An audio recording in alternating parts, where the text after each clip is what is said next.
All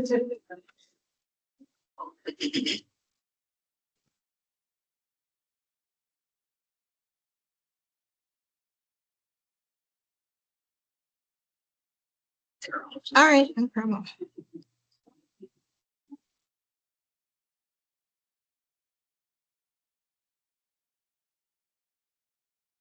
I can't get it on the right things.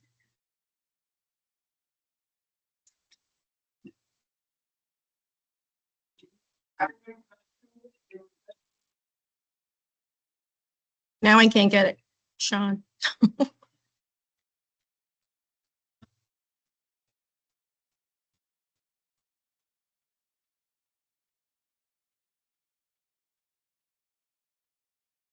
Now it won't open back to my full screen. Because you're in here, you don't have an extra screen to present from. Oh yeah, no, but I had it full screen before. I don't know if it's doing it.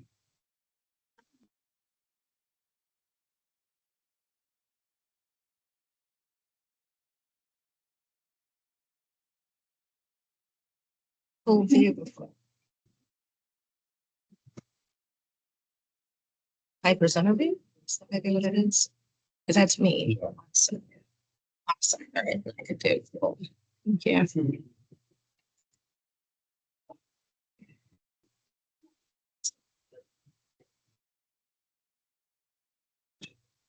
All right, good morning, everyone.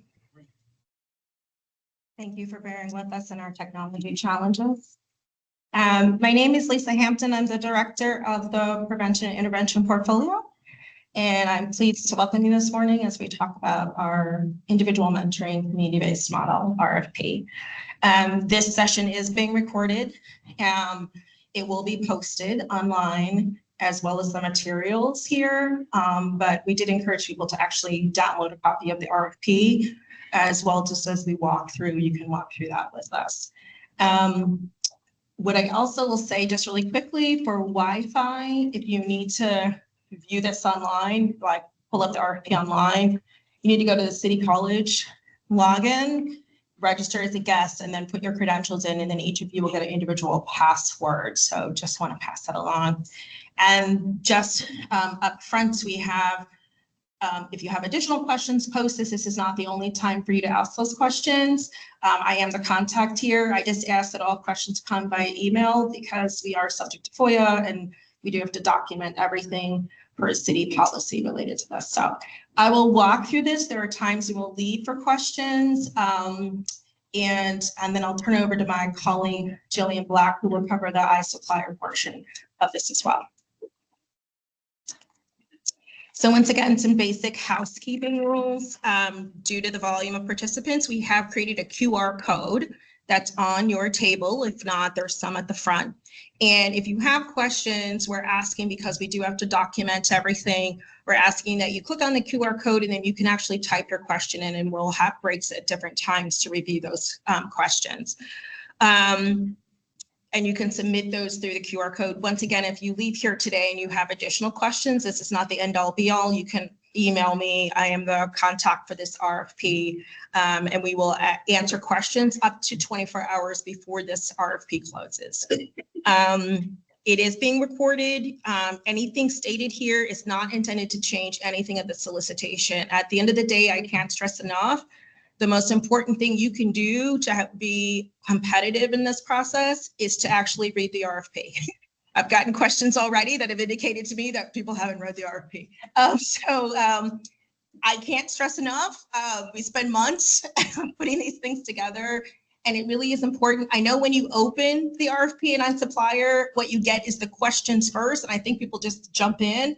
The RFP is on the back of those questions. You really need to read the RFP. This is a very different model we're doing, and we want to make sure that you understand what you are applying for, but also that you're competitive and that you don't inadvertently knock yourself out of the running because you didn't read the RFP all the way through. So I can't stress enough, please read the RFP.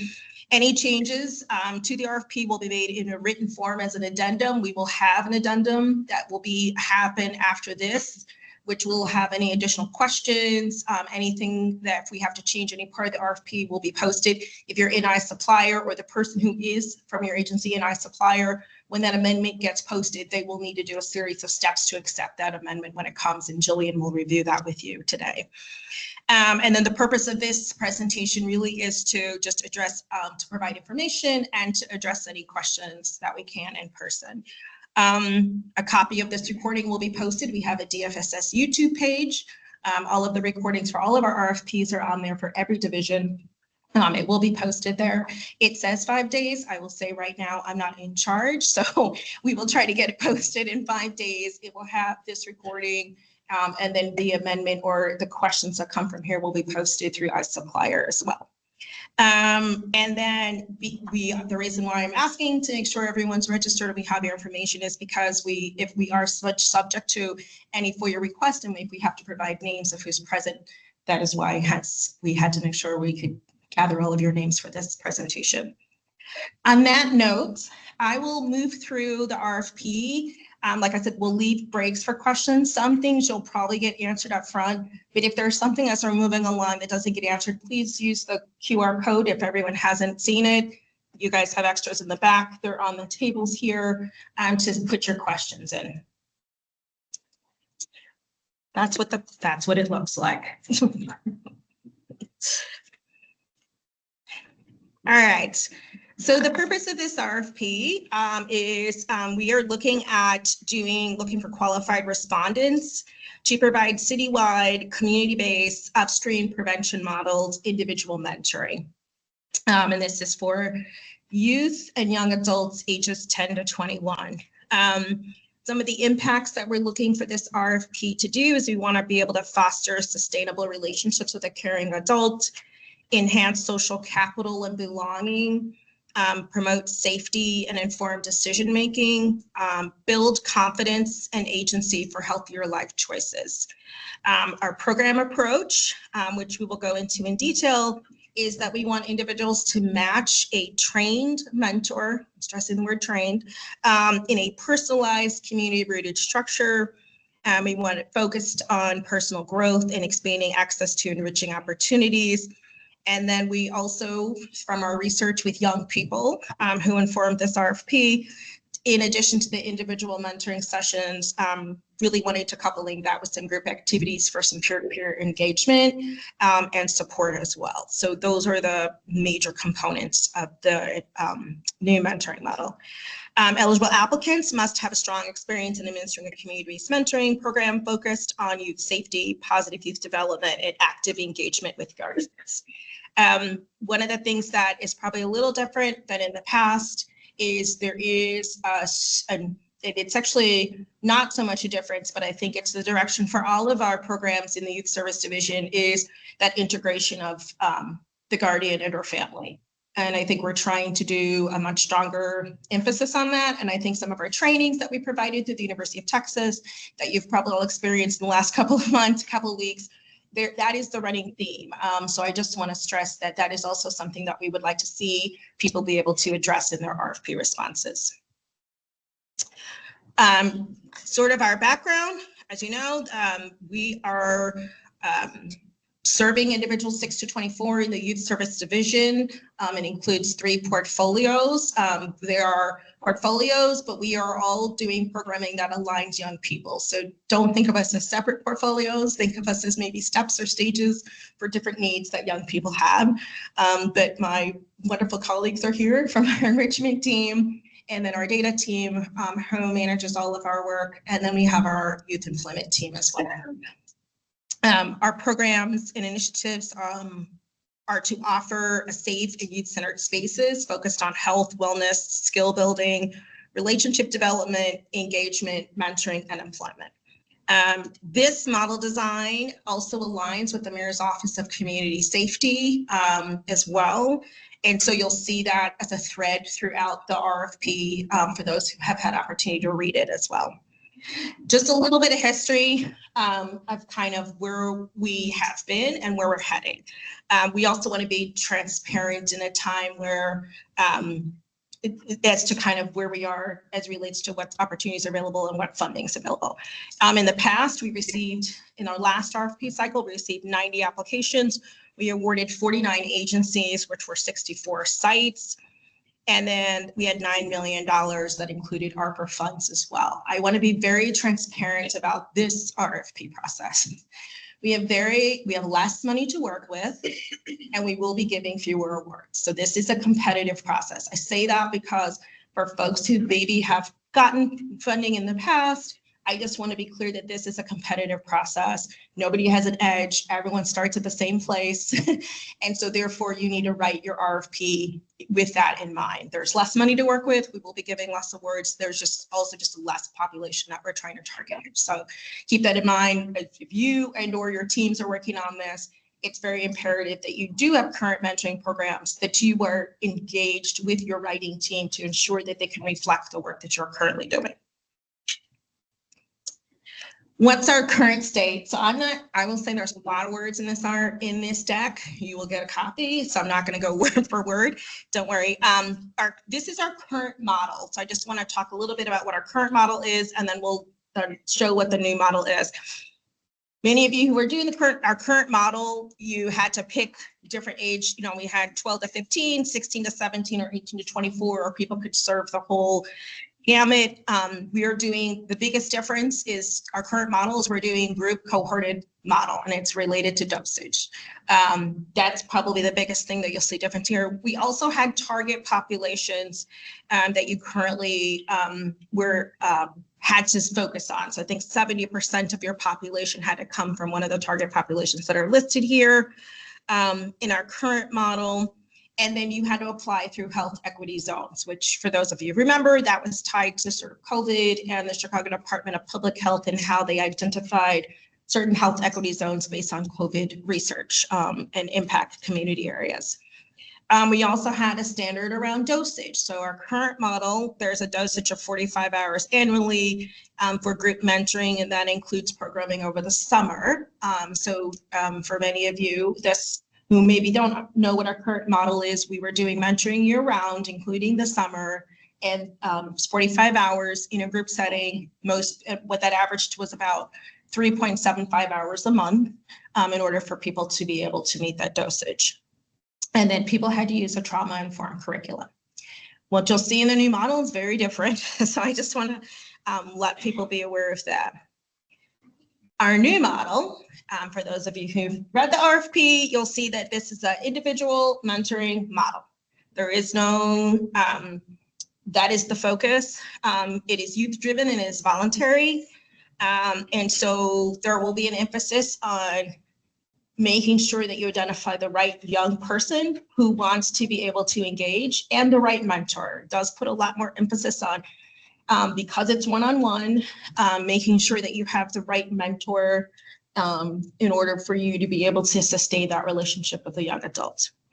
The focus is on strength, potential, and a caring relationship. We are not focusing on deficits. We really want to focus in on young people and having them be able to indicate where are the things or the areas that they need support. I want to be clear, this is not a clinical model, and we are not doing mental health counseling and/or services. That's not what we're asking you to do in this mental health model, in this mentoring model. So I think that has come already as a question. This really is just about caring and supporting young people based on the efforts and the things that they indicated that they raised in that one-on-one relationship. And once again, this aligns with our DFSS kind of right fit, right program approach, right? So we want to make sure we have tons of different models and opportunities. As I indicated already, this is a smaller population that we're going to be serving and mentoring. And so we really want people to be thinking about what's the right fit, right young person. Doesn't mean that young people can't also be in additional programming. That's also something we want you to think about as well. But making sure that as you're thinking about this, like how are we identifying the right young people? And once again, it's voluntary, that young people ultimately are making the choice to engage in the process. We are serving people 10 to 21 in this program. You will have a choice in your application to pick the different ages that you see here on the screen, 10 to 15, 16 to 17, 18 to 21, or you can choose to serve the entire age range. that is your choice. That you'll have to make. The staff to youth ratio is 1:20. That is based on the fabulous youth service coordinator staff, Monica and Rosanna, Sean, doing research to figure out what makes sense. And so the 1:20, I think it's also come up to when we say staff, we're using staff however you define that. It can be a volunteer or a paid staff, but the requirements are the same, that they must meet the background check requirement before they engage in any, do the background check, and I want to be clear, and pass the background check, because I feel like we forget to say that part, in order for them to engage with young people in the process. So staff, I'm using staff, but staff can also be exchanged for a volunteer, but they still have to meet all the staff requirements as it relates to hopefully background, experience, all of those things. Program recruitment. This is not a school-based program. This is an open program. So we've made it pretty loose. I just want to point that out. And the idea is you just need to recruit young people from the region that you choose. They don't have to be tied to a school. And they can be in the region if they're at a school and you engage with them and that's the region that they're in, that's fine. I think but we want to make sure that we're trying to address young people who want to engage in mentoring and not put up a lot of barriers to that. So the idea in this model is that it's flexible and that you're meeting young people where they're at. So if it's on the weekends, if it's in the evenings, whatever they need in order to be able to meet with you. So once again, thinking about that flexibility in the program design. If you do have to select one region, and so we'll go over the regions and what they look like. And you need to be able to show strong knowledge of that region and why you chose that region to serve young people in that region. The flexibility allows for you to address individuals who are either homeschooled, in a private school, and other kind of educational alternatives, and an option school, not in a school at all. That's the flexibility. And then if you choose to use CPS as a location site, you do have to be able to provide your CPD or CPS vendor ID for us, and or approval letter from the principal saying that you are allowed to use the space to engage in activities. Part of that is because of past history where we have a lot of people who jump around sites, say, oh, something's changed, I need this site. We need to know that there is a commitment if you are going to use a CPS space, and we need that in writing as part of your application process. Once again, there are 6 regions. It's on page 9 of your RFP, but we'll also have a slide here that will talk about the regions here. And then program dosage. Basically, you need to be meeting with individuals twice a month. Dosage looks a little different here. The best practice is at minimum 45 minutes. Up to 120 minutes. What we do not want is for people to be doing 5 hours of mentoring with someone in a stay. Like, that's not best practice. That's the range. If the young person and a mentor decides to do something different, that's fine. But this is what we are saying is the requirements for our program. It's 45 to 120 minutes per session. Outside of school, it could be outside of school hours. It has to be youth-centered and engaging. The commitment, we do have a commitment period this RFP round. When we start counting data is at 6 months. So this is where the right size, right fit, right relationship with the mentor counts, is we want to see young people committed to mentoring at least 6 months. That is one of the outcomes of the RFP. That is one of the things that we will be tracking through our data team, is who is engaging young people in hitting that 6-month marker with young people. We don't want it to be really an in and out. We really want it to be, and it might be that you have to have a stage where you have a ramp up or an engagement stage with a young person, but we really want there to be some full transparency with young people and the guardians around, ideally, we'd like to engage with you for at least at minimum 6 months, if that's the commitment you can make. And you are required to do a group outing once a quarter. Once again, these 2 things were informed by focus groups we did with young people who are actually in your current mentoring programs for some of you. And these are the things that they said that they felt would be helpful for them as part of their development. So you do have to be able to offer a group outing once a quarter. We've also put some parameters about what that group outing is. And then it needs to be thinking about it being inclusive, all of the work here being inclusive, culturally competent, supporting growth and relationship. That's really the focus of what we're doing right now. Once again, this is just a breakdown with more detail of the things I just reviewed. Staff to youth ratio, 1 to 20, engagement location.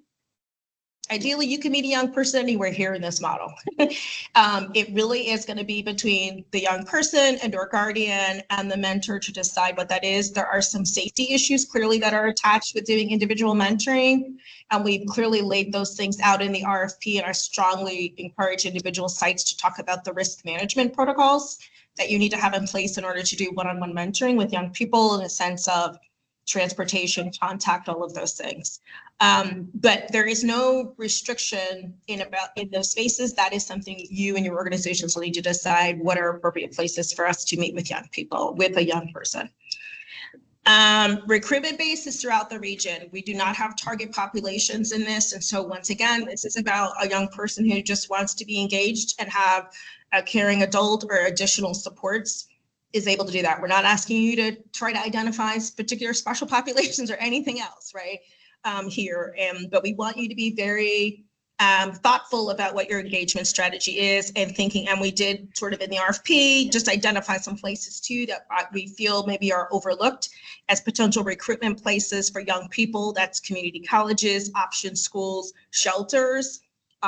We know that there are young people in all those places who still need support. I could be at City College, but it doesn't mean that I don't still need some support in my space, right? So once again, we didn't put restrictions on that, but we did make some suggestions in the RFP. So under the program requirements section, which I think is section C of the RFP, please read that because we do leave some, have a whole list of some potential places that you can actually look to recruit young people.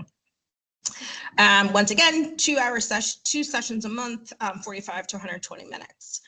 For the program activities and staff, these are the quarterly outings. Once again, that they're youth centered. For staffing expectations, just stressing again that people need to go through a background check, pass that background check and all of the required things, the mandated reporting training, if they haven't had that already. And that you are allowed to use volunteers in this model. They will be screened and onboarded just as they are staff here. So if you are using that, we have asked you to be very explicit in the RFP and then how that looks for volunteers if you use them in that role.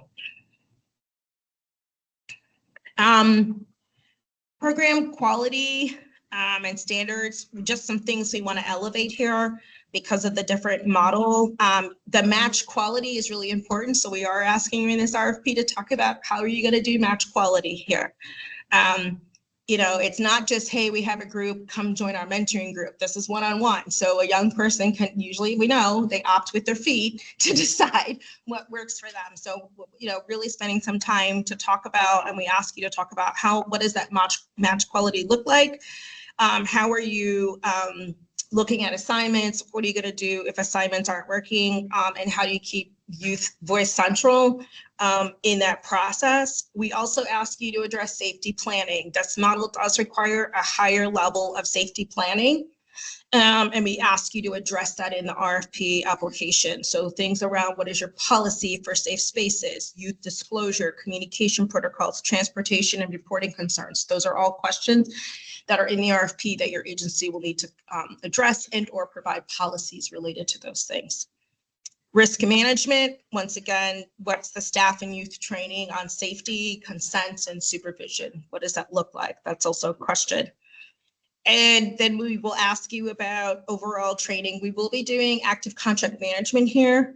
That will be ongoing data reviews, progress monitoring, problem solving with us. This will look really different than our sort of quarterly check-ins for those who are current providers. This will be ongoing, and this will either be monthly or every other month. And so there is a higher level of data management here. And that is something we are asking people to address based on things we've seen. We can't go 3 months with people not putting data in. We need to know what is going to be your timely data management to get information in about young people into the system. And then technical assistance. In this RFP, just up front, we are going to have a ramp up our onboarding period where we will do a series of trainings across the board with all of our sites. And so it means that you don't have to hit the ground running in January to start this program, but you will be required to do that onboarding phase and then go out and we'll ask you to look for young people. We found that there's a different training quality among people, and we want to just have a level playing field that people understand and start at the same place. And so there will be a ramp up period at the beginning, and then we will ask you to go out and recruit young people. So I just wanted, there is going to be a break at the beginning there. So when you start the contract, if you get awarded, understand that you will be required then to attend these training pieces up front before we get going into having you to actively go out and recruit people. Mentoring regions, it's a lot. I strongly urge you to read in the RFP. This is under the guidance for application section under G. What you'll see is when you are applying, it is an application per region. So someone actually, I think, emailed me the other day and talked about sites. We are not funding sites. We are funding you to serve a region. So this is a language shift for some folks. I get it. So so it is, you are to serve the region. So the region is everybody in there. So if your application talks about we're only going to serve this many schools, the reality is you're not serving a region then. People need to reference the region. What are some of the cultural issues in the region? What are some of the things that you're going to need to address based on the region that you chose here? The other thing that I would say, just as a heads up, this map aligns with some of our other RFPs that you'll see. So part of this is to think about how do you build supports with other programs that you maybe already have from DFSS in those regions. You need to be able to talk about, like, what does that support look like for young people in that region? Here's what our performance goals will be. We want to spend a lot of time here because the data management model is going to look really different here. We're not, like I said, we're not going to be meeting quarterly. You will have more touch points with us. We will be diving into the data a little bit more, and we want people to be very clear about these are the things that we will be looking at. These are the things that will get you on a performance improvement plan if you're not working towards those things. And so we want to be very upfront about expectations. And so this is also something you'll need to be able to address in your RFP questions, is your ability to be able to meet the performance outcomes here. So I want to be clear, 65% of the youth will report an increase in sense of groundedness and safety. These terminologies come directly from the background piece in the RFP. And I want to say these things we will measure ourselves. So DFSS will administer surveys, and through the information that you put in our system is how we'll get these numbers. 65% will improve their agency or self-efficacy and their sense of competency. 45% of youth will report an increase in social connectedness and networks. The concept of social capital is really something we've pushed in this new RFP. And there's a whole section on that in the RFP under our backgroundings portion. And 80% will report a connectedness to their mentor. As anything, the key here is picking the right mentor for the right young person in order to make this happen. And then some additional things that we'll track. Once again, people are aware and they know exactly what you're signing up for. If you are awarded the number and type of group engagements, once again, we're asking you to do quarterly engagements. The youth and mentor satisfaction rating, we'll get those through surveys that we provide, number of youth served and matched. And then this is the big one, 65% of active matches that last at minimum 6 months. That is an outcome here. And then 75% of mentors that attend training. That's our big one. I'm going to run through the selection criteria, and then I'm going to take a pause. Once again, if you have questions already, please use the QR code. I'll ask my QR code person. Yeah, they're coming. Okay. And then, so I want to just run through. These are the things, the selection criteria is the criteria that these are related to the questions on the application, and this is what we are rating and folks on in your responses. So I just want to, it's a lot of words. I'm just going to highlight the things that I don't want people to miss here. under the community involvement section, that really is our section related to your understanding of the community, related to competencies, related to sort of the cultural dynamics and the gender issues that are going on in that community. It's much more of a broad thing.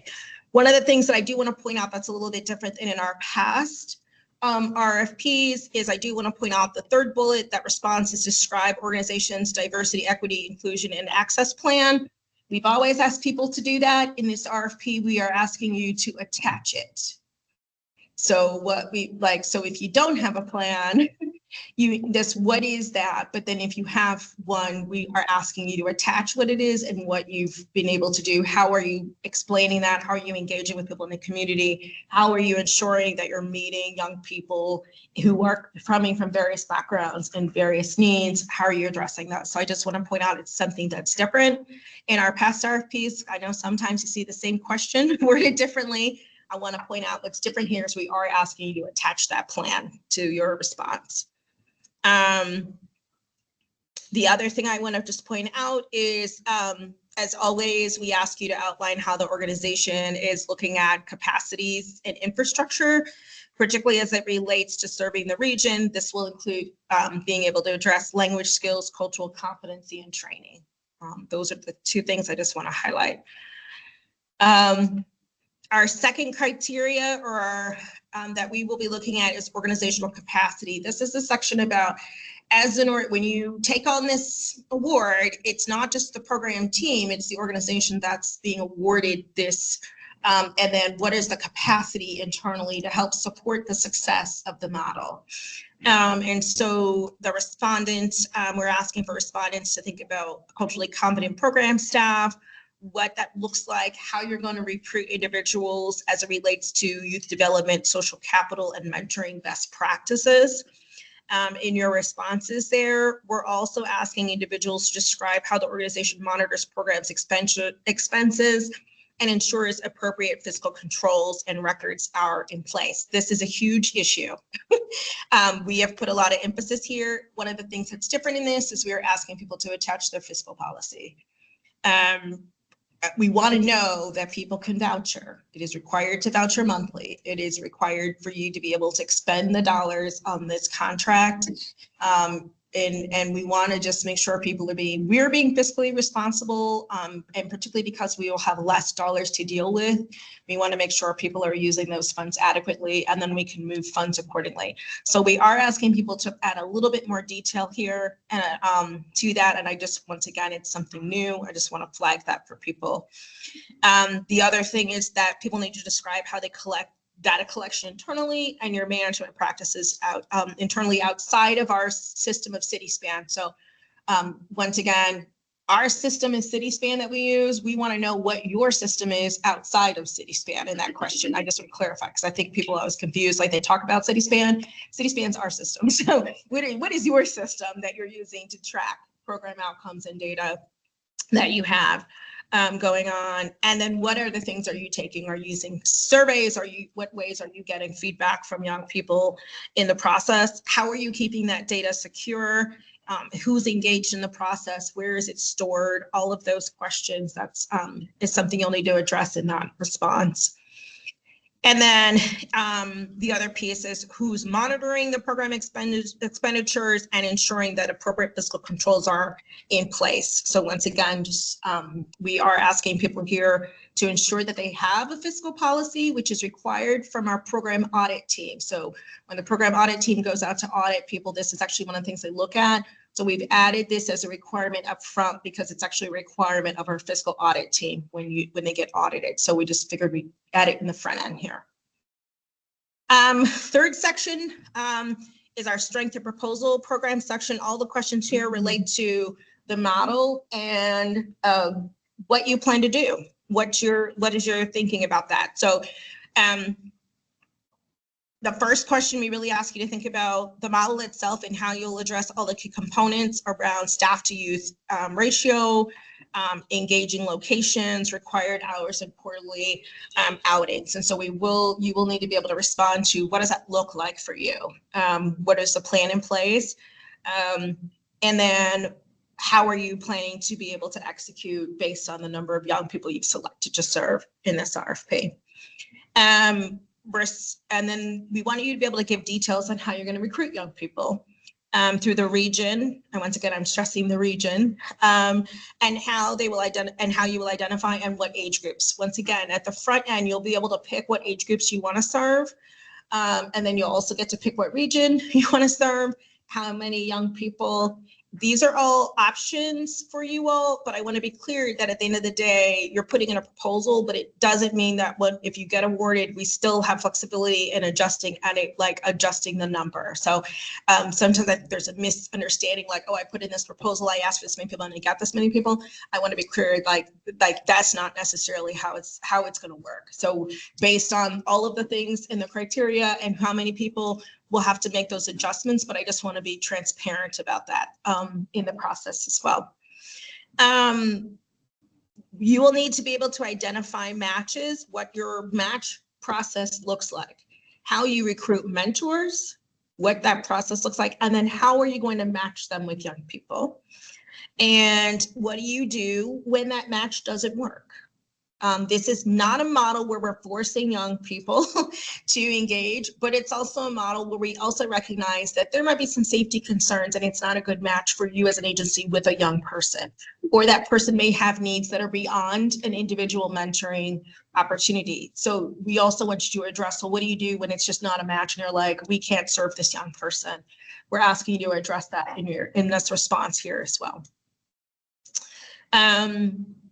We also want respondents to talk a lot about their safety plan for staff and youth. Individual mentoring does increase the safety issues here, and we acknowledge that, and we want people to provide us information about what are some of the issues and or policies that you have in place around confidentiality, communication with youth, text or phone, transportation, travel, all of those things. We want to just know that people have thought about what are all the potential safety issues related to that. All the things that a guardian or a parent may ask you. We're asking you to basically be able to answer those in this question here. And then what does it look like because of the dynamic around individual? We know there might be issues around disclosure from a young person. What's your policy internally around disclosure? How do you handle disclosure from a young person and what that looks like here? Our next criteria is performance management and outcomes. This is just about data. That's what this is, the data section. The one thing I just want to clarify, we always have this question. The first one up front is describe your current performance outcomes. I want to clarify for people, if you're a current provider, you should be able to talk about your current performance, good, bad, or indifference. And then if you're not a current provider, it doesn't exclude you from being able to respond to this question. We want you to be able to talk about our model that matches mentoring. The key here, it has to be a model that matches mentoring. So don't talk about another program that doesn't match the goals of mentoring, which is connected to a mentor. So the competencies, building safe spaces, it has to match here. So it doesn't give anybody a leg up. We just want people to be able to provide data on a program that's either a current mentor or something that matches as relates to those goals for mentoring here.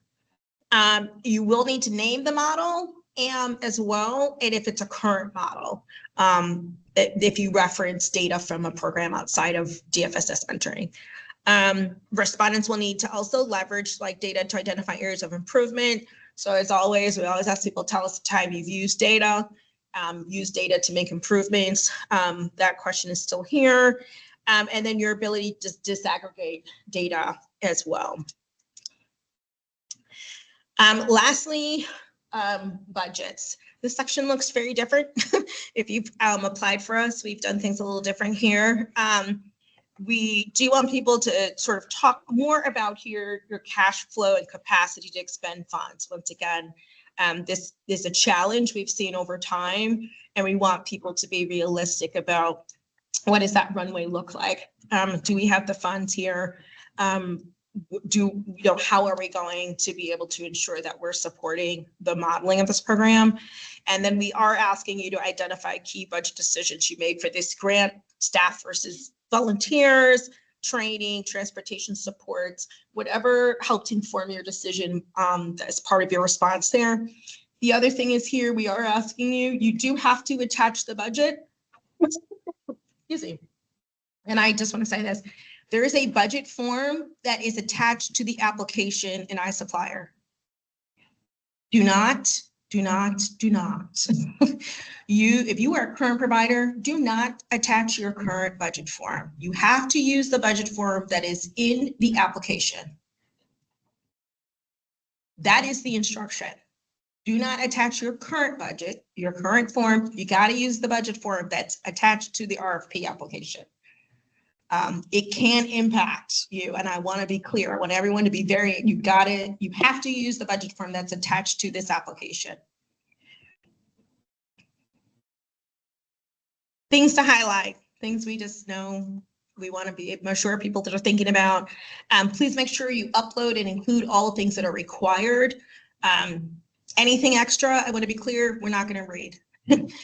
We're not like, so I just want to be 100% transparent. It doesn't help you or in any way if you tack on anything extra. We only, as reviewers, because of the way we're structured, we can only review the things that we've identified in this application.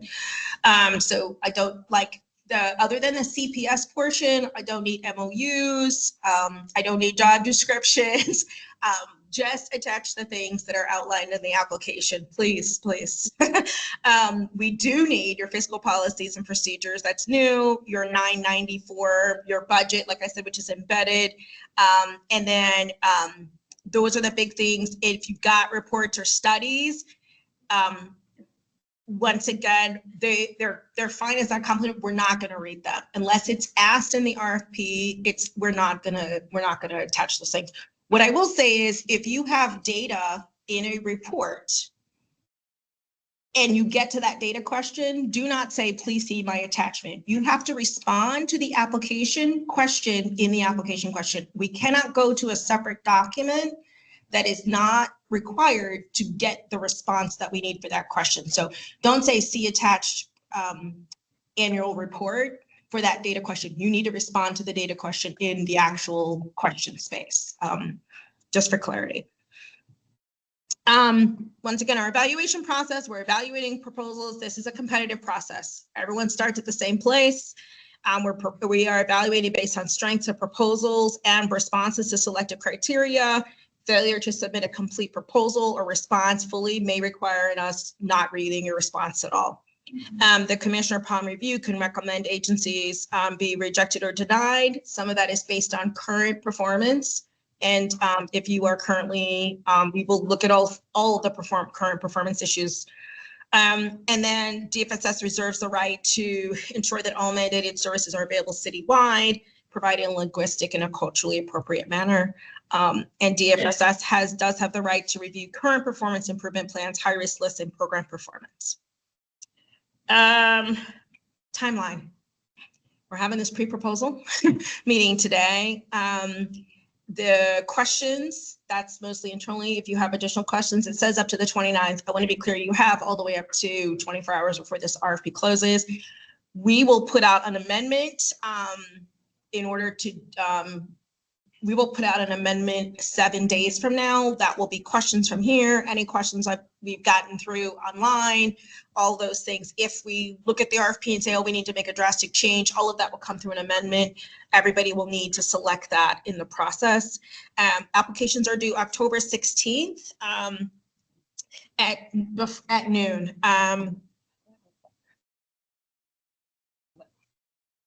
I want to just be really clear. It's not you're at noon and you're uploading. If it is noon and you're uploading, the machine will cut you off and your application did not go through. I can't stress enough to people, do not wait to the last minute. And Jillian will talk a little bit about that too. Do not wait to the last minute. If you are uploading at noon, the machine will cut you off and then you are not in the system. So even if you're uploading at noon, it is not uploaded and we cannot take anything after that point. So please plan accordingly. We'll make notifications, hopefully in November, and we'll have a January 1 start date for those who are awarded. Budget and cost proposals, just some things I want to highlight. This RFP does require 15% match other share, when you fill out the budget form, you need to be able to identify what that 15% matches. The budget is set up in a way to help you do that. So whoever does the budget, that's the budget form that's attached to the application.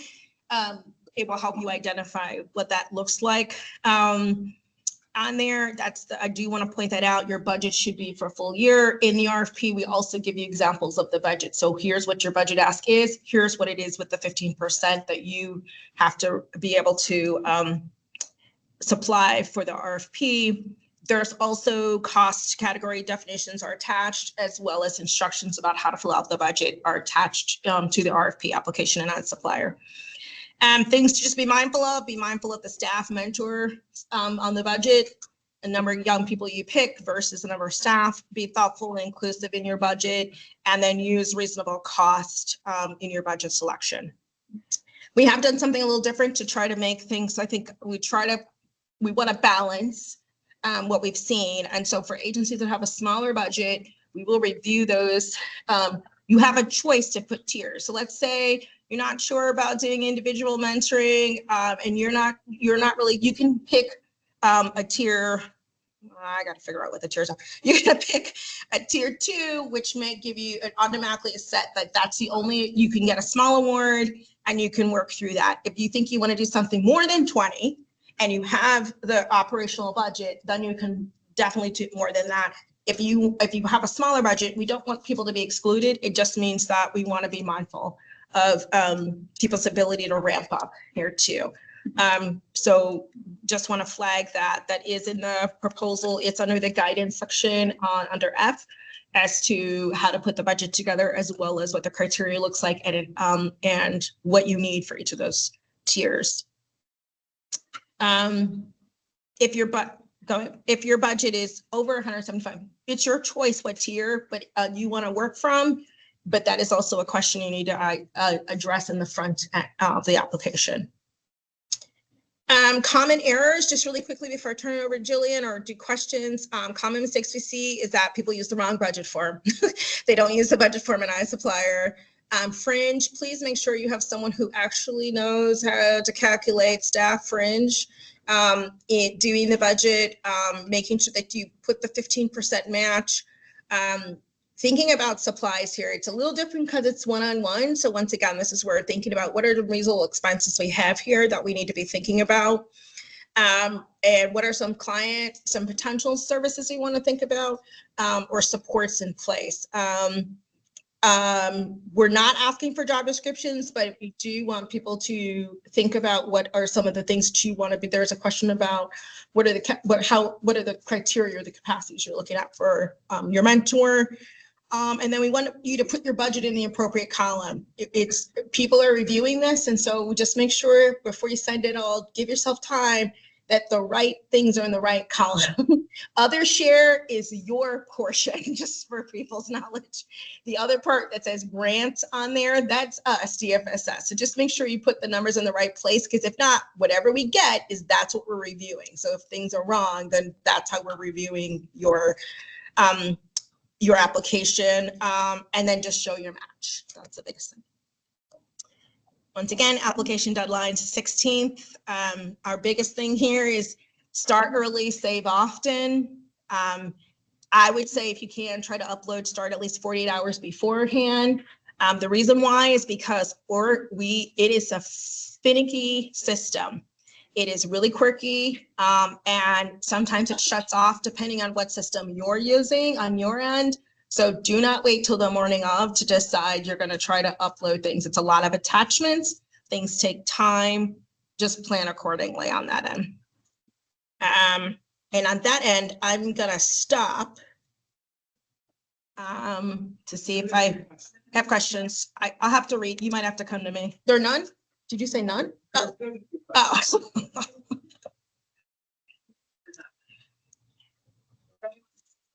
If people have questions, use your time.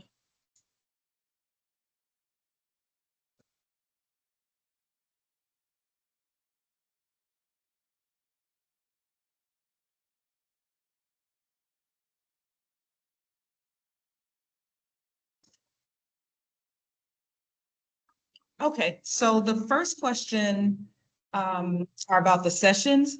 So the question is, are the two 45-minute sessions to be completed by the mentoring coordinator or any mentor that the student is paired with? Additionally, for the 1-to-20 ratio, does that adult need to be a mentoring coordinator, or could that adult be a volunteer mentor or another staff agency? Right by. So in this RFP, you tell me what defines staff for you. So I don't know what mentoring coordinator means. That's not a staff. That's not a title we have in this RFP. So if that's a title you have, you just have to tell us what that person's job is. What I can say is the two 45-minute sessions need to be completed by the mentor. This is individual mentoring. People should not be seeing a different person every time that they meet with somebody. That's not what we're doing. So the one-on-one sessions need to be with the person who is their mentor assigned to them. That cannot be a rolling person all the time. That defeats the whole process, what we're trying to do here. The quarterly group things, that's on how you set that up is on you, because it will be all young people will be invited to engage in that activity. How you staff that, once again, is what you need to tell us under the strength of proposal section. How are you going to staff that? What is that going to look like? But the one-on-one sessions have to be with the same person. That cannot be rolling. I want to make sure I answered that correctly. And the 1-to-20 ratio, and does an adult need to be, once again, you're telling us what staff looks like for you. So staff can be volunteers, staff can be paid staff, whatever that is, they have to be able to meet the requirements to be a mentor and be able to meet and pass the background check, set forth. So however you want to do that is fine, but you also need to explain to us what's the commitment that you've asked mentors to make. What we don't want to have people doing is saying, I have a mentor, my mentor left 3 weeks, and then I got another mentor. So you do need to explain to us in your application, how are you going to vet mentors to make sure that they have a commitment to young people for a period of time, whether that's a staff person you pay or a volunteer. What is the process that you're going to use in order to ensure that it is going to be a match, that they're going to also be able to stay for the duration? Okay, next question. And we may need you to clarify this one. It's a question. I hope I can say the name of the organization. It's from Options for Youth. So it's a pregnant and parenting teenage mom program, and the caseloads are 20 mothers per caseload, but they are not bound within the geographic regions outlined in the RFP. Could we submit a proposal for 20 youth in the far south region, but the 20 youth do not all have the same mentor? Okay. Yes, thank you.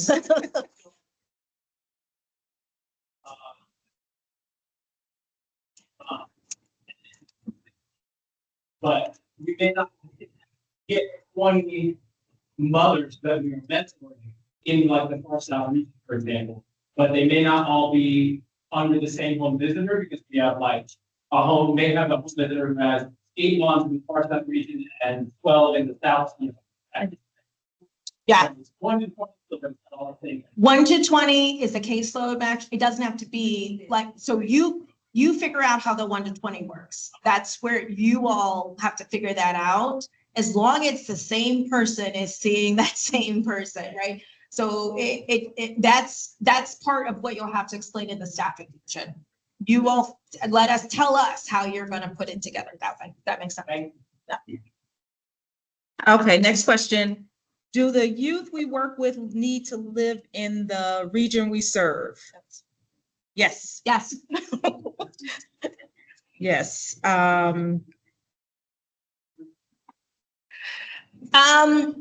If you're doing a school, you have to justify. If you're saying that they go to a school, you still have to then say how you're going to serve the whole region. What we don't want is people saying, I'm only going to serve these 3 schools. If you are applying for a region, you're serving anybody in the region, whether they're going to school, they live, whatever that is. That's the only thing, is we don't want people to tie themselves and limit, and then you're not serving kids in a school. If you say, I only want to serve kids who in the school there, that's great. What we don't want to see is people saying, I only service kids from this school. No, you have to serve the region. And so that's the only thing. If you are going to use schools, you need to justify how you're going to be able to do that and be able to serve the rest of the region in your response, if that makes sense, right? You are limited to the region. That's how it's set up, because if not, anybody would be serving kids all over. So I want to be clear, they can live, they can go to school there. You have to do that service there. So what we don't want though is people to just say, I'm only going to service a school. Does that make sense?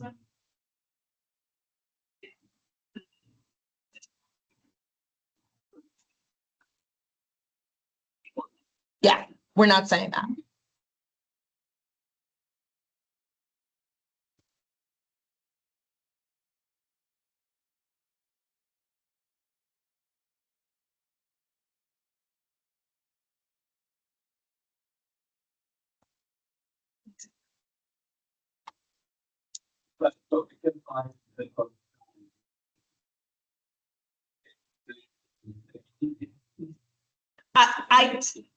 So we're recording, so I just need to be able to hear what you're saying. What'd you say? Correct. This is where the recruitment comes into play. Yeah, but if you notice, the regions are very large. They're very large. I want to be clear. They are very large. And when you start to think about how many people you're going to apply for individually and the number, these are very large regions as well. So there's a lot of people to cover in that sense. We want to get through the questions here. I hope that helped that answer your question. Yeah. Okay. Okay. Yep. Okay, so if you're working with multiple age groups, do the group outings need to include all the age groups at the same time, or can the outings be split up by age group? You can split up the outings by age group. Moving on quickly, are agencies able to plan group outings aside from one-on-one mentorship, and would that count toward the 45 minutes of engagement? So no, it does not count towards your 45 minutes of engagement. Then that's just group mentoring. Okay, next question. Is this a good opportunity for an organization without a formal mentoring program? I can't tell you what works for you. What I would say is we do this so that people understand what the requirements are from us from the city, and that I do think two things. I think people need to decide if there's something they can do. I also think the beauty of having this in person is there are tons of other people here that you can decide, let's partner together and do something. I strongly encourage, if folks have some components, but they don't have all, they maybe want to explore doing a partnership with someone so that you both can be able to try to compete competitively. So, And they want to move this opportunity and there's no fine to be in a yeah, I mean, the other part of the question was whether or not it's once again, it's a startup. Individual mentoring is a very different level of skill, and the safety risk attached. People really, I cannot tell people whether they should or shouldn't, but I will say, I think in the RFP, we provided a lot of like just transparency and I think real thinking about safety planning and what this looks like. You're not meeting kids after school in a school, potentially you could be, but you also then maybe aren't. And that brings a different level of risk. And it means you have to screen people differently, all kinds of things. So I can't tell you whether or not this is an opportunity you can apply for. What I will tell people is I do think it's a good starting point to have conversations in your organization about safety, risk, just in general, about all kinds of programs you have with young people. And how are you ensuring that there's safety attached to these programs, right? I think that is a conversation you just have to have and then decide for yourself. But the mentoring match is critical, and being able to do that, and making sure have a training in place to ensure you're matching the right people is critical here. Okay, next question. There are surveys mentioned as evaluation. Will the city provide all of us these, or is there a baseline assessment? We'll provide the service. We are providing the surveys. Next question. Does current provider mean CHA and OST or being a provider for the current mentoring grant? So when we say current provider, we mean that you are currently funded for the current mentoring model. Next question. Does recruitment have to occur throughout the region or could it be focused on one neighborhood within the outlined region? If you're gonna do that, you have to explain why. Because the whole idea is we're trying to serve young people in the region. And if you think you can only do a community area, you have to explain why only that area then, and then, but I want to be clear, we're asking people to address their engagement around the region. So if you're saying you only want to serve one area, you need to be very explicit as to why, but understand that is outside the scope of what we're asking people to do in the RFP. Okay, can letters of support, for example, from our alderperson be submitted with the application? No, it's actually not allowed. All right, next question. Is there any preference for size, 20 youth versus 40 versus 60, et cetera? It seems like the previous awardees had very large numbers. So once again, that's your choice to make. That's a decision you'll have to make internally. Keep in mind, we have less money, if you read the RFP, it's a very small number of young people we're asking people to serve, and we have and the money's cut in half. Let's just be transparent. So we're asking, you're gonna have to make a decision about the numbers that you wanna be able to propose in your budget. Okay, I'm gonna read this. This is a long question, so I'm gonna read this one out of order.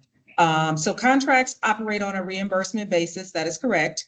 I know the RFP says no advances, but does DFSS provide any flexibility for agencies who might be managing multiple reimbursement grants? And the answer to that is no. Match requirements. This question is about the RFP requiring a 15% in-kind share. Can this match include volunteer time, donated space, or indirect cost coverage? And what exactly qualifies as an in-kind match?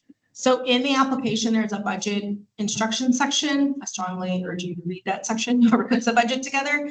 And your fiscal team should be able to tell you what qualifies there. So there's instructions in the budget, instructions in the RFP, and then you will have to determine what you count towards the 50%. And then the questions we ask you is to explain how you got there. So that is, once again, that is a decision you'll have to make within your organizations.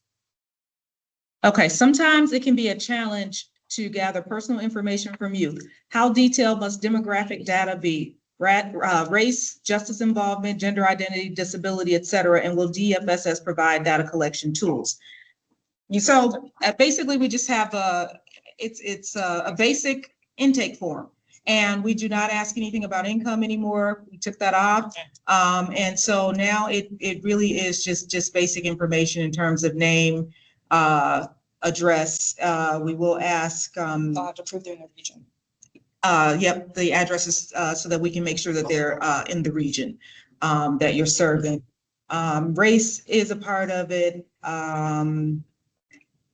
And do we ask about disabilities? I can't even remember. But it's just very basic. It's one page it's one page of paper. That's all. It's not even double-sided anymore. It used to be double-sided. So it's very basic. We do provide it, and we know it can be challenging, but agencies have found creative ways to get those intake forms back. One of the strategies that we're using currently is that the intake form can be emailed or sent via SMS text message to the parent, or if the young person is over 18 years old, directly to them to give their consent and sign off on. Next question. Can a mentor provide individual mentoring for more than one youth? If so, what is the capacity limit for the mentor? It's 1 to 20. It's 1 to 20. Next one. So yes, the answer is yes, and it's they can mentor up to 20 youth. Okay, typically food is not an allowable cost. Does this grant allow mentor/youth to go out for coffee and have those expenses paid through the grant? So I'm gonna refer people just to move through the budget instructions and read the budget instructions. It tells you what can be on there. You tell us, you're giving us a budget and how you're gonna spend the money. You tell us how you're gonna spend the money. So if that's what you wanna put on there, you just need to justify how you're gonna, one, keep up with it, and then how you're gonna ensure that there's equity and how you do it with young people. Once again, there's a little bit more flexibility in this one. You have to do a little bit more work though, in the front end to tell us what it is. So, but yes, I mean, we do allow for that, but you need to tell us what your process is gonna be in order for you to do that. So, Okay, does each mentor have to service 20 youth, or can we have mentors have a smaller caseload? You can have them have a smaller it caseload. just can't be more than 20 It can't be more than 20 for one person. for one person. If you figure out how to pay them or in a different manner, go right ahead. Does the mentee's address have to match the service area we are rewarded for? No, the mentees, yes, the mentee's address does, but not the mentor. Yeah. Do I qualify if I am new to offering mentoring services to young people and have a curriculum and agenda built into my proposal? And I think you answered that one earlier. Yeah, we aren't requiring a curriculum. I just want to stress that. So once again, it's youth driven. So we are going to ask you to do a little bit of surveying with young people up front and things like that. But I want to, but the idea is that you work with young people to determine kind of what the engagement looks like. But it's not a curriculum.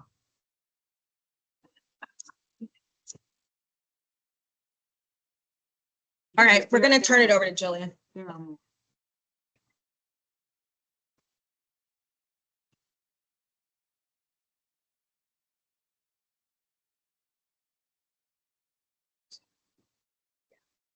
Yeah. So point of clarification. And then I'm going to turn it over to Jillian here. We're going to answer the rest of the questions posed. Point of clarification. If you are going to, in your response, if you're going to recruit from people who live in the community area or go to school, understand you're going to need the school has to be in the region. Does that make sense to people? Everyone, okay. Just want to be clear. Want to be transparent. Ideally, we want people to service people who are out, who need supports, who are not everyone who needs supports is in a school. There are tons, we go up to 21. There are people in option schools. There are people out of school. There are people who are in all kinds of other systems who need support. We want you to be as open and flexible as possible to thinking of all those people, in addition to young people at a school. And if you do pick a school, keep in mind, we want to know what you need to be able to understand, like, what other things are going on in that school support wise as well. So it's up to you, but that's kind of the coding pieces that we'll be able to put in place just for a point of clarification.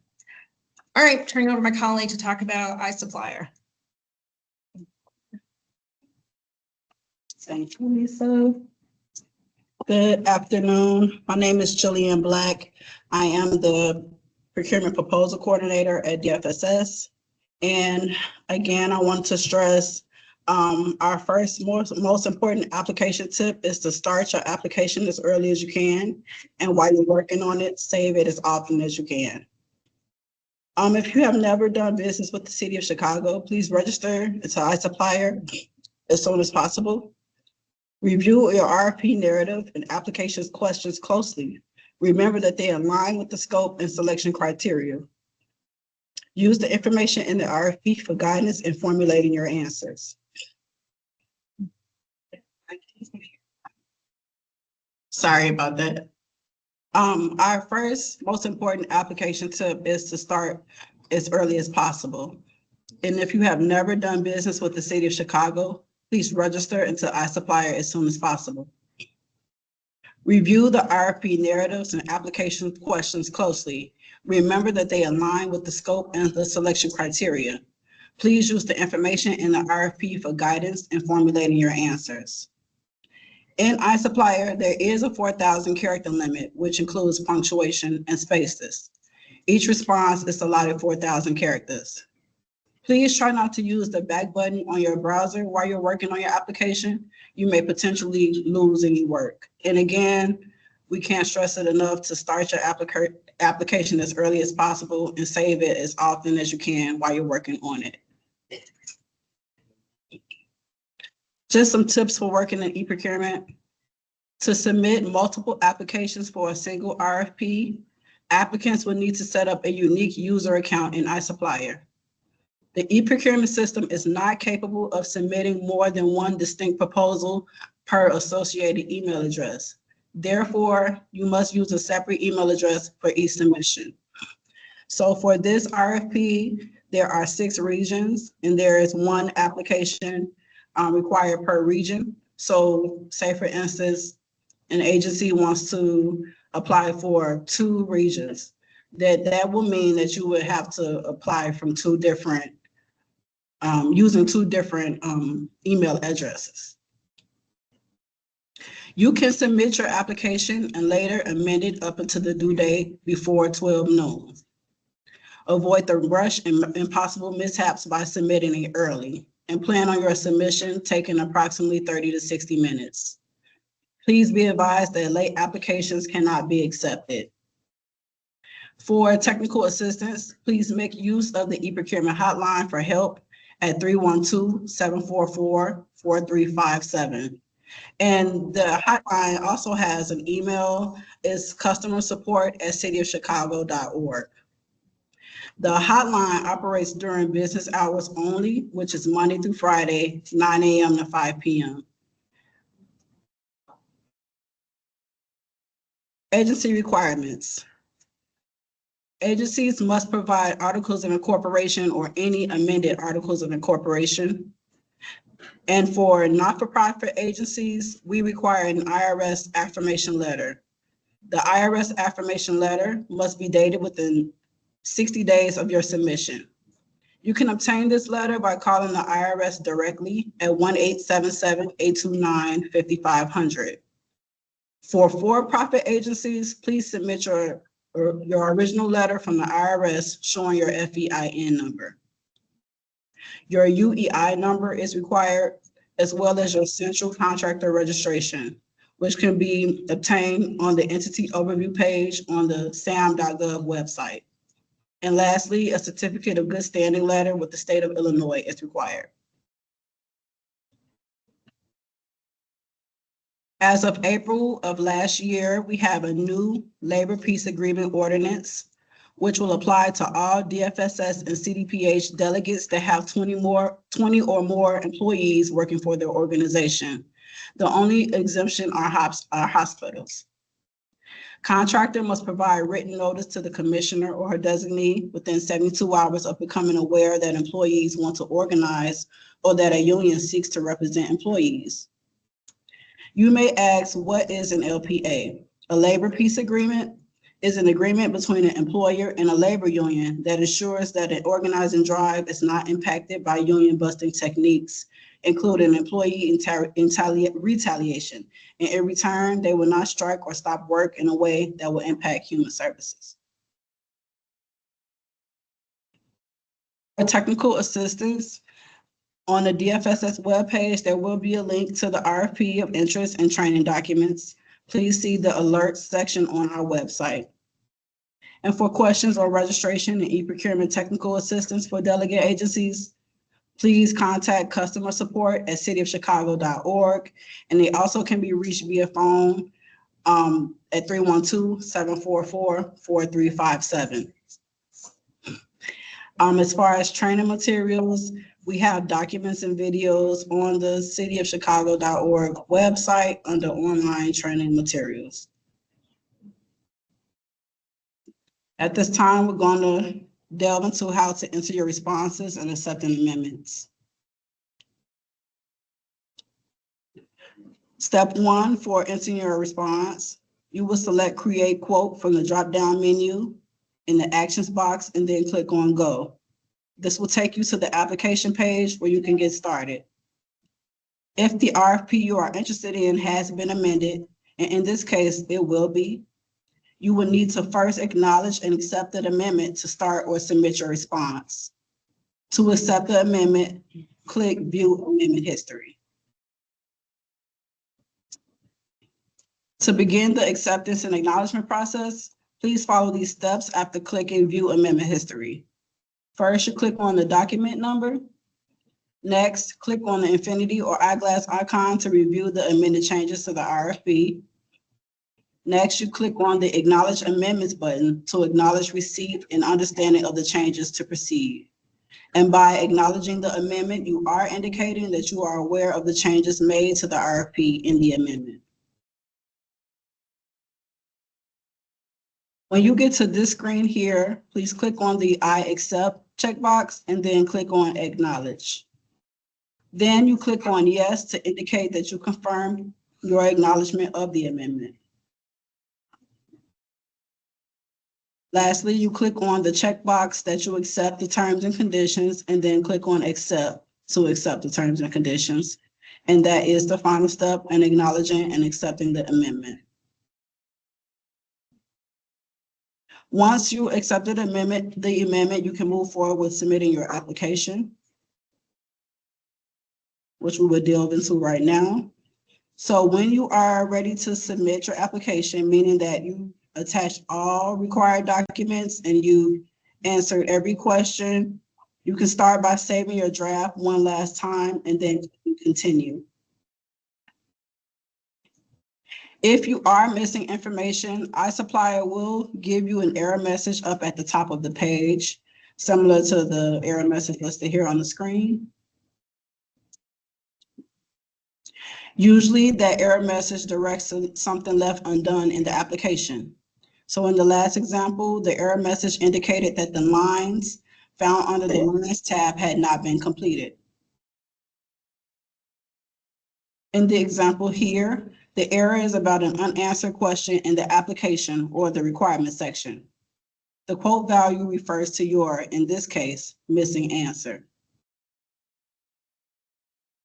So once you've completed once you resolve all errors and your application is free from errors, you are ready to proceed and submit. And at this point, clicking Continue should put your application into the review and submit phase. Once you see this summary screen, this is your last chance to review all of your data to confirm that everything is accurate. Please check your attachments and scroll to the bottom of the screen to see all of your responses. And at the very bottom of the screen, you will be asked to provide an electronic signature. Please be sure to fill in that signature before checking the box. Once you've done all of that, you can finally submit. Once you submit your application, you will see this submittal confirmation screen. The e-procurement system will send in the confirmation email within 24 hours of your submission. However, please feel free to email me if you desire a confirmation prior to then.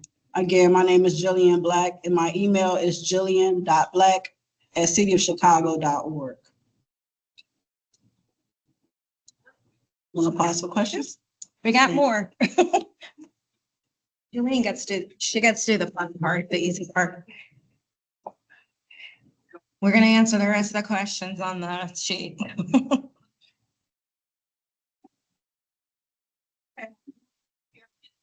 Question asking, is this current model going to continue to be funded? And the answer is no. All organizations that are funded as of now, the contract's in December 31st, 2025. And so the group mentoring model will end, and this new model that we're talking about today will pick up January 1st for those who are awarded the funding. I hope everybody heard me. Everybody has to reapply. Okay, our organization is located on the border between two regions. Could DFSS allow flexibility in terms of serving youth living in the neighboring regions? You have to apply to two regions. Once again, we're just trying to be fair, so everybody has the same opportunity across the board. So if you want to be, if you're in the middle, then you need to decide, do I apply to one or do I apply to two? That's your choice. But we want to be fair and equitable in our process here. Our agency is located in Bronzeville, but it's not listed on any of the regions. What should we do? Bronzeville is not a community area. It's Grand Boulevard. So you gotta know where you are.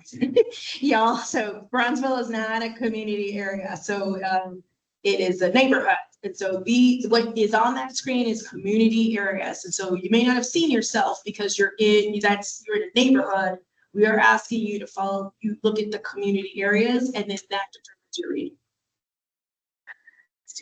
Can you be on OST and apply for this? Yes, ideally, we want you to talk about how you're connecting young people who adventure to other programming. You should be able to talk about that. So how are you doing that so that there's a place in the RFP for you to talk about how you're connecting young people across programs? Can out-of-state organizations apply if they serve kids in the state? That is your choice. You have to be able to talk about the community engagement piece. And one of the questions is how you are already engaged in the community. So just be able to understand that is a question in the RFP that you'll have to address. Can nonprofits partner with for-profits? I think that's what you said. That's fine. I do want to be clear because we have this happen a lot. You can partner with people, and I strongly encourage that for people, but there's only one person who's putting in the application. And there's only one person who's listed as the grantee. So if you're partnering with someone, don't put two budgets and split in things because it actually disqualifies you. It's one application for one agency. You can be listed as a subcontractor, and there's a whole, and the RFP talks about that. But everything still has to come from the one person's name who's listed in our supplier as the lead. So you could partner together, but someone is the lead and then someone is the subcontractor. And then all the documents you submit have to be from the person who's listed as the lead, just because there's no clarification. Can we serve age 16 to 17-year-olds and 18 to 24? There is no 24, it's to 21. And you pick the age groups you want to serve. You can, so once again, that early on, you pick the age groups. They're broken out based on development, like their developmental stages. And we hope you consider that when you do group work as well and things of that nature, but it only goes to 21. I just and then PowerPoint copy will be available online, posted when we post the video as well. How many applications can an organization submit? You can submit as many as one. It's one per region, so you can submit up to 6. I just want to be realistic about the money and the number that's available here. So people need to just make choices about what makes the best sense for them. And can you combine group outings with other organizations?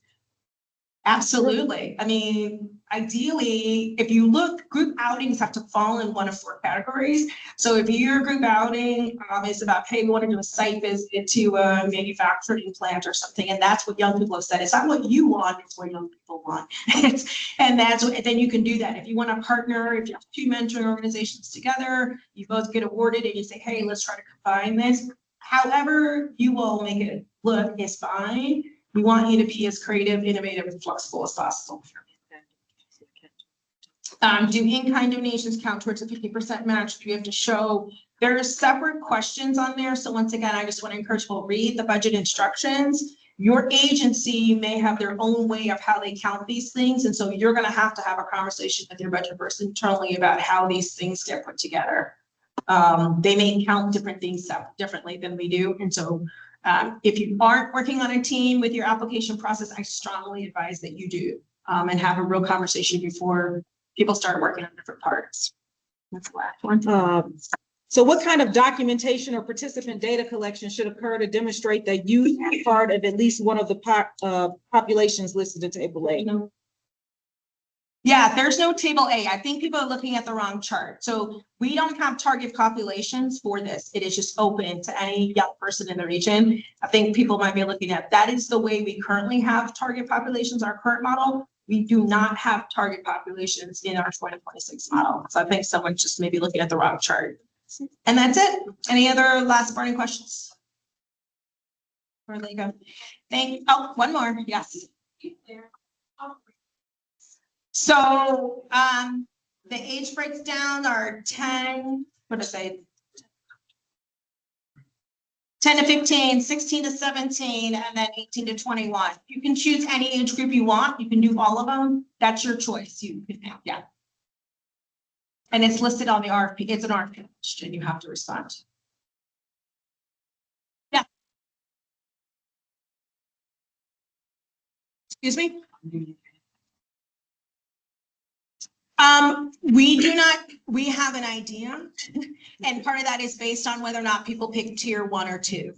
We're trying to be equitable to balance large, small organizations, community based. So we won't know until we get applications in and we figure out who actually qualifies.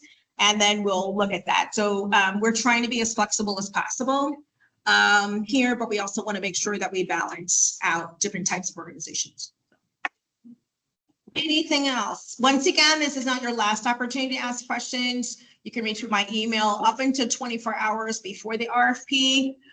Jillian's sort of the same way. If you call us the day of and it's like, I can't figure out how to upload, I'll just be honest, we can't help you at that point. So start early, save often. If you have additional questions, by all means, reach out to us. Thank you for attending today. And like I said, all of this material, the PowerPoint, and this will be posted. And when we do that, we'll also send it out directly to all of you who've registered here today. Okay, thank you very much, everyone. Have a good afternoon.